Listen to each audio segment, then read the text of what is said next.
Hello, everybody. Welcome to day 5, Diary of an Ex-Alcoholic. And today I've been going through some of the notes that I had taken when I went back to Honey Lake. So I was at Honey Lake for my 6 weeks treatment back in May to July of 2020. And last June, so June of 2024, I was invited back so I could come give my testimony, just revisit the place that really changed my life. And that's what this little book is here. I have a ton of notes from everything that I've ever done over the past few years. And this is really great because this is from June 20th. I think I was there 17th, 18th, 19th. I was there this past June. And I like to look back on the things that I wrote before I went into rehab, during rehab, and then this especially after, because, after a few years of sobriety and looking back on everything that I had gone through, it's really kind of interesting to see the difference in my frame of mind. And so I'm going to say a couple of things that I had written down. This is June 20th of 2024. And then a couple of, quotes that I had picked up along the way. A couple of them are mine. A couple of them are from other people that had gone through rehab as well. Not necessarily the same time that I did, but when we converged back onto Honey Lake last June, I got to meet a whole lot of people that their journey had them there at a different time. So, once you get sober, this was a great question that they had asked me. What is a challenge I expected when I left rehab? And so these were some things that I had expected. Staying sober, wasn't sure if my marriage was going to last. Wasn't sure about the job situation, my living situation, boundaries. We talked about that, from last week. And rebuilding relationships. I knew that those were going to be some challenges.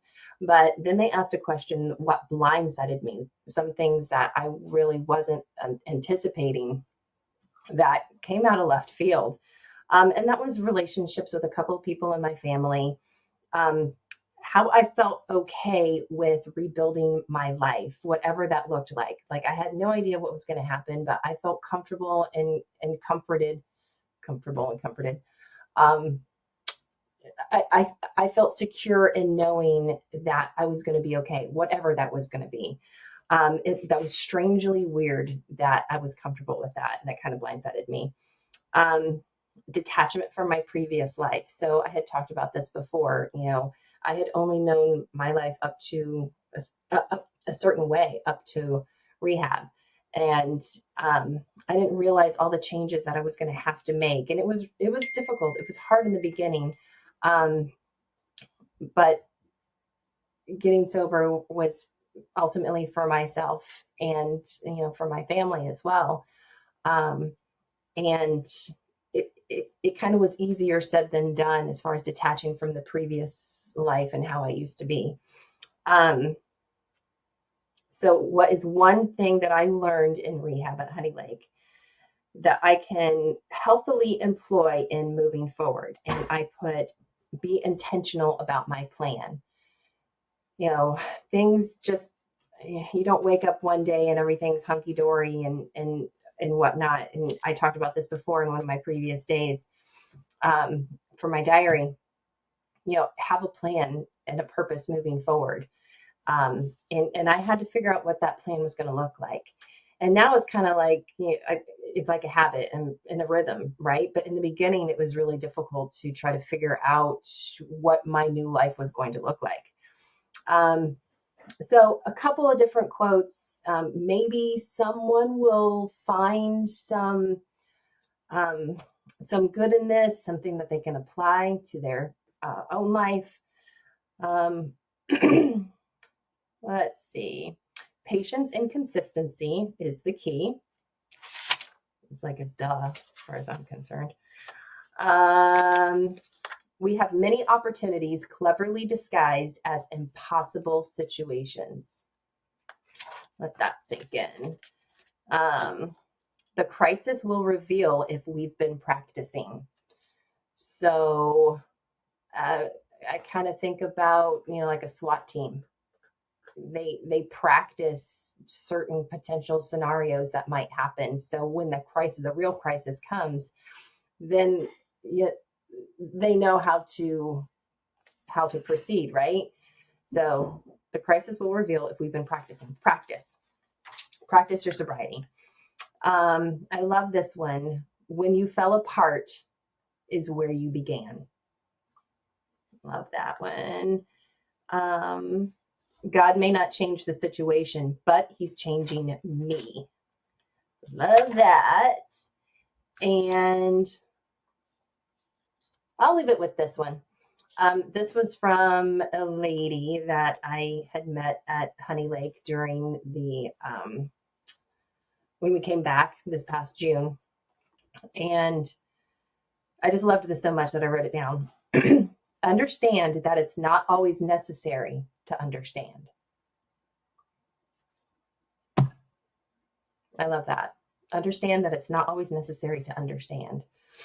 So I'll do one more. God's strength is made perfect in my weakness. So those are just a couple of things that I had written down. Oh, one more. Yeah, I'm a big fat liar. Everything changed, but it didn't change right away. So give yourself some grace. Obviously, if you're just starting first time again, 7 times, however many times that you're trying to get sober, it's not going to change right away. It's just not. You need to give yourself that grace and opportunity, and be around people that are also going to do the same for you. If they're not your people, if they're not going to be with you throughout the process of getting better, because like I had said before, I did not become an alcoholic overnight. It took me a while. And then obviously it took me a while to get over alcohol. So anyway, I hope that you find some of these words encouraging. I really appreciate everybody that is still watching, and a few people that are new. If you have any, I actually don't have a thought-provoking question. Let me see. I want to make sure I end with that. How about this? What is one thing that you would like to change right away? And let's just put this out there. Don't say sobriety, right? What is one other thing that you would like to change right away? It could be the smallest little thing. And just think about that and put some action into it. So thank you all for watching. I really appreciate it. Day 5 of Diary of an Ex-Alcoholic is in the books, and I will see you probably tomorrow. Have a great one.